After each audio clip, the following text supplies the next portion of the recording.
I never met Evelyn Ryan, but I feel an uncanny kinship with this remarkable woman, thanks to her daughter Terri's relicking, painful, hilarious, and often intrusive remembrance.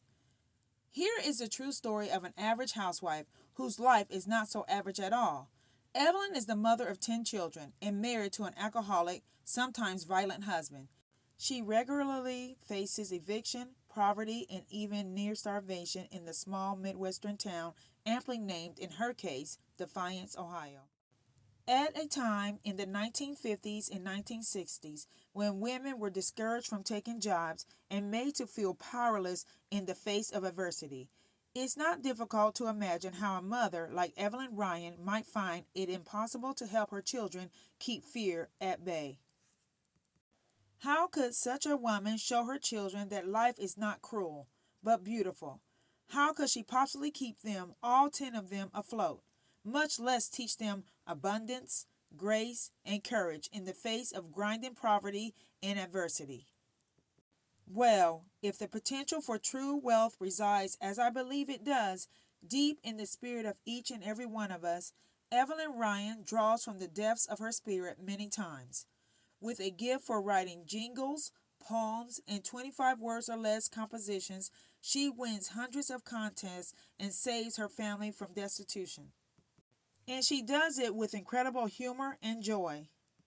And what a magnificent winner is Evelyn. Regularly awarded cash, shopping sprees, automobiles, trips to Europe, gold watches, color televisions, radios, a refrigerator, a freezer, washer and dryer, and bicycles. She stores the smaller prizes in what the family calls Mom's legendary closet. Here are toys, clocks, sporting goods, toasters, silverware, record players, fans, jewelry, and, as though a sign of the times were needed, not one but 3 pairs of Arthur Murray shoes. It would be a mistake to think that Evelyn is saved by her gift for writing, unique though it is.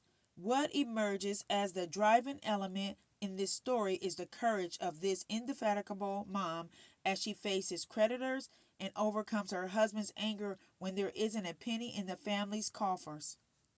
So this would be an amazing story, funny and poignant, if Terri Ryan had only listed her mother's thousands of entries, each one worthy of the Odine Nash or Dorothy Parker or the Arma Bombeck.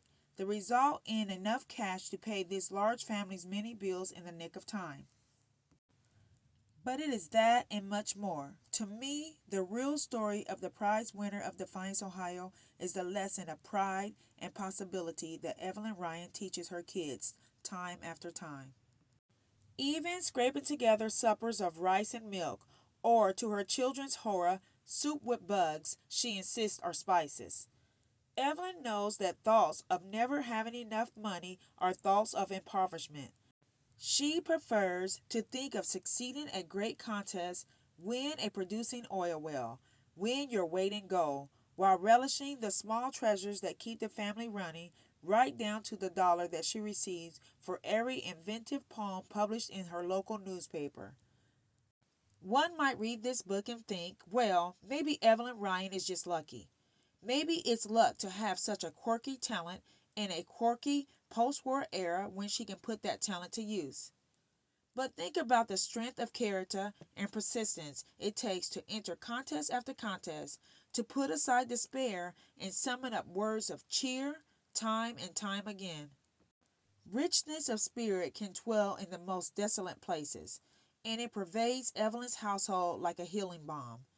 It will touch you as well when you read her story, for this is a saga that resonates like, well, a jingle from the 1950s, but profoundly. The ordinarily sleepy town of Defiance, Ohio, emitted an industrious hum on hot days, a subtle pulse of activity, like the buzzing of distant bees. It was late Indian summer, a little too warm for an October day in 1953. Most of the rust red and golden leaves still held fast to the towering maple trees that lined our block on Laddie Street. You could feel the moisture in the air seeping up from the muddy, slow-moving All Glades River a few blocks away. My mother, Evelyn Ryan, had sent 6 of her 9 children outside to play while she and my 16-year-old sister, Leanne, made lunch. As usual, all the school-age kids in the family came home at noontime, and we cramped as much recreation in an hour as we could. As a 17-year-old, I sat on the porch steps reading comic books with my brothers Mike, 5, and Bruce, who had just turned 9. My oldest brother Dick, 14, his arm still in a cast from a bicycle accident, played one-arm catch with my 13-year-old brother Bub on the sidewalk in the sun. Rog, 2 years younger than Bud, roller skated in the street, hoping to get a free ride by grabbing onto the bumper of passing cars.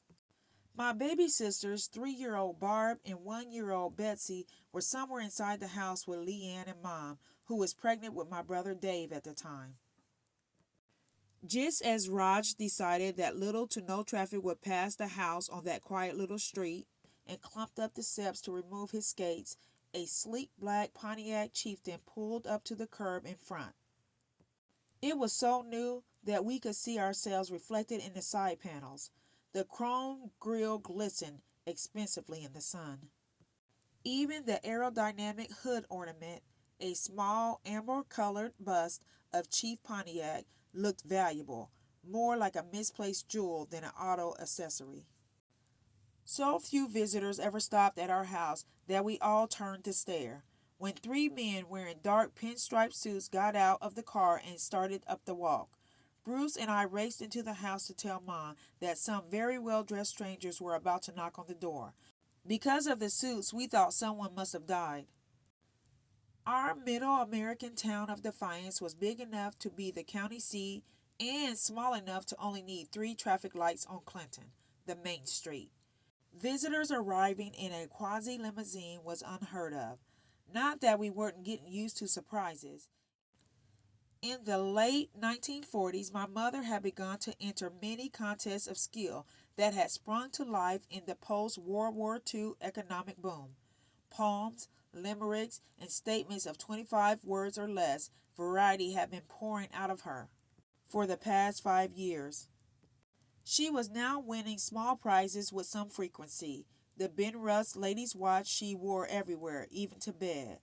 The Bonova watch she saved for special occasions like Sunday Mass, $95 in cash from multiple contests, an automatic coffee maker, frying pans, a Westinghouse blender, basketballs, footballs, Rolls roller skates, and, by my reckoning, the best prize of all, an entire case of Almond Joy candy bars. Contesting was a relatively new outlet for Mom.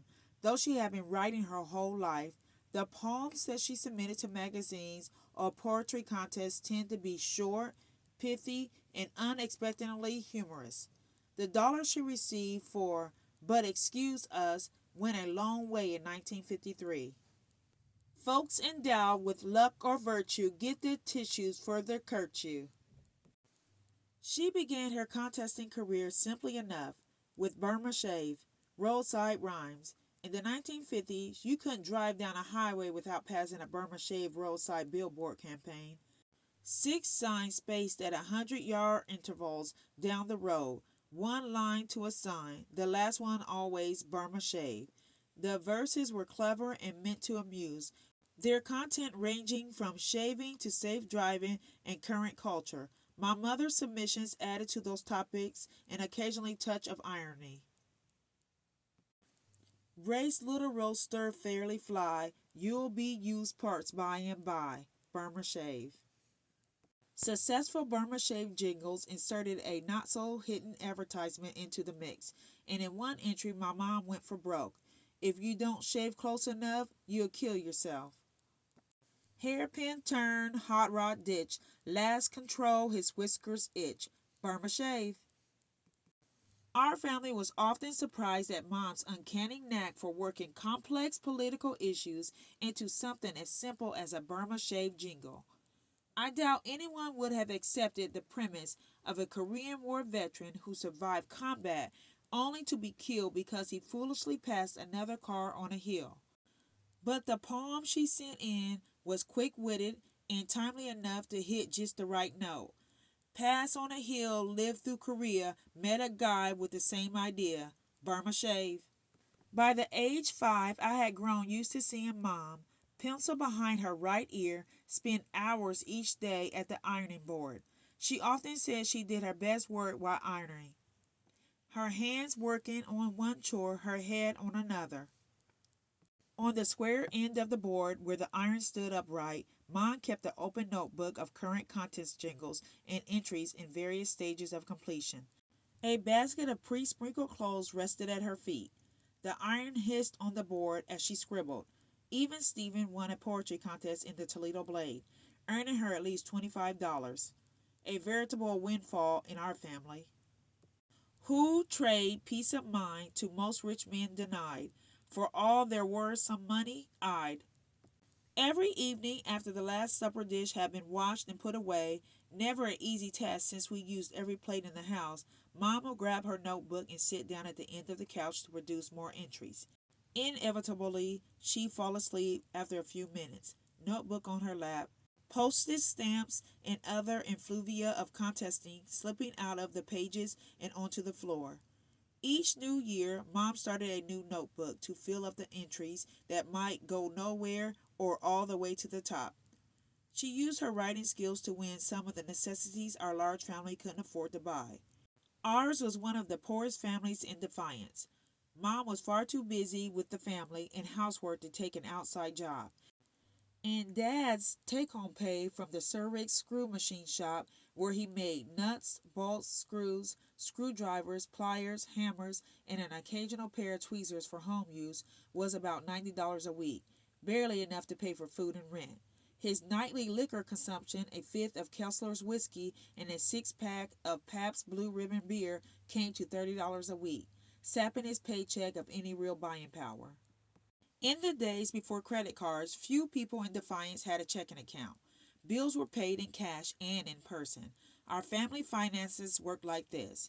Dad cashed his weekly paycheck at the bank, and at the end of the month, he drove all over town to pay the mortgage and the bills at the gas and electric, telephone, and doctor's offices. Whatever was left by the time he got home usually remained in his wallet, getting distributed bit by bit for groceries, clothes, and incidentals, newspapers, and milkman. Medical bills were paid in erratic installments, if ever. We relied on the Lions Club to pay for eyeglasses for Leah Ann, Rogue, Bruce, me, Mike, Barb, and Betsy. We got much of our clothing from well-to-do relatives as they outgrew them. Most of the food that we ate was bought by our generous Aunt Lucy. So Mom, like a surprisingly large number of housewives in the 1950s and the 1960s, turned to contesting for a living. Of course, thousands of contestants competing for a small pool of prizes made for long odds. But Mom won a great deal of the time, and any prize she received, with the exceptions of the free accordion lessons she won for Mike in 1958, Barb in 1961, and Betsy in 1963, usually filled a pressing household need.